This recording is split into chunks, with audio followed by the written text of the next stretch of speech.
தூத்துக்குடியில் மழை வெள்ளத்தால் பாதிக்கப்பட்ட பகுதிகளை கனிமொழி எம்பி ஆய்வு செய்தார்.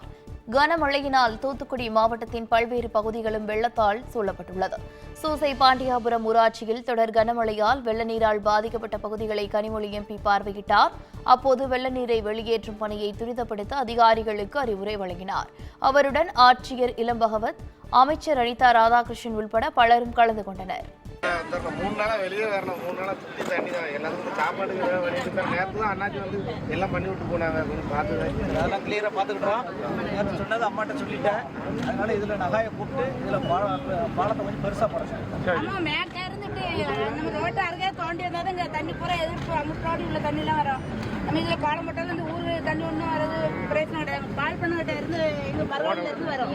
அந்த பாலத்தில் விழுந்து இந்த பாலத்துக்கு மிச்சம் தண்ணி வரும். இப்போ மொத்தத்தில் ரோட்டை அடைக்க ஊருக்குள்ளோட தண்ணி எதுக்கு இதான் ரோடு அடைக்காம தண்ணி போடுறது. அந்த ரோட்டு வாகனம் வந்து இவ்வளோ மழை வராதுல்ல, இப்போ ஜாஸ்தி மழை வராது. 2 நாள் மழைக்கே ஊரை ஃபுல்லாக அடைக்கும். ஊரில் சின்ன பிள்ளைங்க படிக்கிற பிள்ளைங்க எங்கே கிடக்காங்கன்னு பாருங்க. எல்லா இடத்துலையுமே நம்மளே வர மண்ணை போட்டு வீடு கட்டிருக்கோம். அப்போ தண்ணி எங்கே போடும்? ஏமா தண்ணி வந்ததுனால வீட்டுக்குள்ளெல்லாம் தண்ணி வந்து நேற்று காக்கடி போட்டால் காக்கடியில் நீட்டிட்டு மேலே கடைசியில் தண்ணியில் பல்பு போட்டால் பல்பு இல்லைம்மா எல்லாம்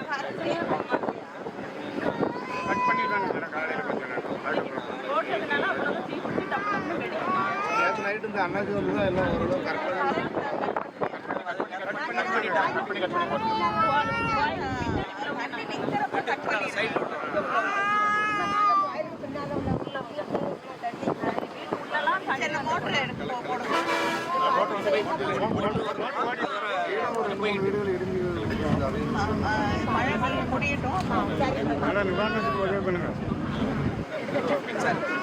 வரக்கூடிய அந்த அறிகுறிகள் சொல்லப்பட்ட பிறகு இந்த பகுதியிலே அதிகமாக மழை வரும் என்று ரெட் அலர்ட் அந்த எச்சரிக்கைகள் வந்தவுடன் முதலமைச்சர் அவர்களுடைய அறிவுரைக்கு இணங்க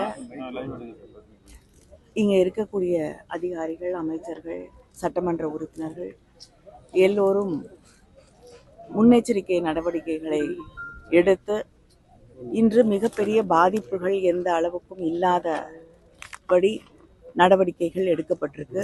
33 தாமிரபரணியிலே அதிகமாக தண்ணீர் வரக்கூடிய அந்த அபாயம் இருந்ததால் அந்த பகுதியில் இருக்கக்கூடிய அந்த கரையோரங்களில் இருக்கக்கூடிய மக்கள் எல்லாம் அங்கிருந்து அகற்றப்பட்டு ஒரு பாதுகாப்பான இடத்திற்கு ஒரு 700 பேர் கொண்டு செல்லப்பட்டு தங்க வைக்கப்பட்டிருக்கிறார்கள்.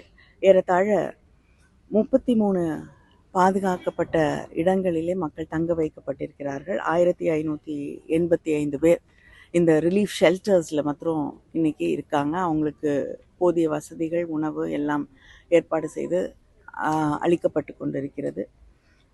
தொடர்ந்து முதலமைச்சர் அவர்கள் இங்கே இருக்கக்கூடிய அதிகாரிகளிடம், அமைச்சர்களிடம் பேசி தொடர்பு கொண்டு இங்கே இருக்கக்கூடிய நிலையை கேட்டு அறிந்து கொண்டிருக்கிறார்கள்.